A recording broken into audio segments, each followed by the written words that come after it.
problema ng ating gobyerno.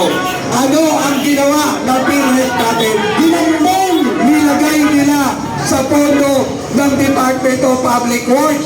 Ayun. At ibabalik daw dahil nahuli na, pero huli na, nakaw pa rin. Ibalik mo man, nakaw pa rin ang ginawa nila.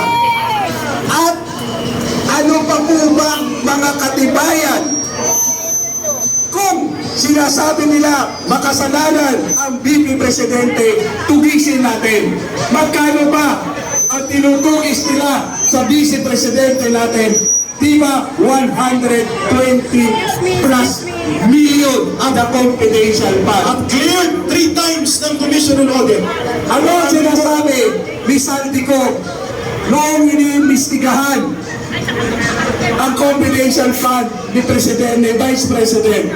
Ang sabi niya, accountability, dapat ipaliwanag niya sa Congress kung saan napunta yung 127 million. Eh kay Saldico Capra, may 13 billion! Eh gayon, 13 billion kay Saldico pa lang! putang ina mo, Saldico!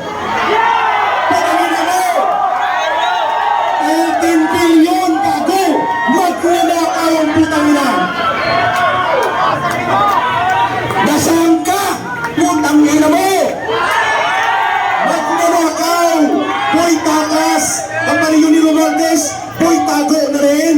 Eh, palibasa, ginawa kang scapegoat ng pinakabuhaya sa lahat ng congressman. Itago natin sa pangalang Speaker putang ina mo, Romualdez. Yes! Dapat kami putang ina ang talentado!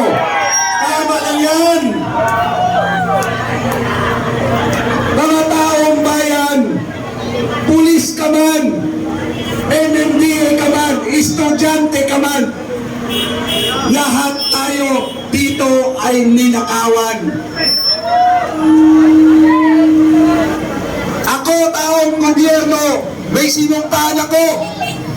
Ang sabi na ipagtanggol ko ang konstitusyon ng ating bansa, na maglilingkod ako ng buong puso at katapatan. Iputangin ninyong mga congressman kayo. Ayaw ang mga magnanakaw! Nagpapaglintisin! Nagpapagagilan! Putangin niyo kayo ang nagpapahirap sa bayang ito. Magbusina Marcos resign! Dito lang sa Quezon City, pinatunayan ni Mayor Joy Belmonte Ayun na! kung magkano ang winaltas ng mga congressman ng taga Quezon City. Magkano ka? 17 billion flood control project. Wow! Mga magnanakaw! Pinatagtakpan ba ni Tito Itbulaga dahil involved ang kanyang inaanak? Wow! 17 billion! Hay na hay!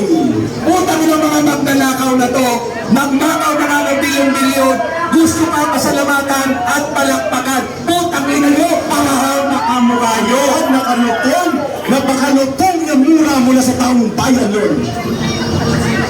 Taong bayan, kayong mga nanonood dyan, ano pang katibayan ang hinihintay nyo para makiisa kayo, para isagipin natin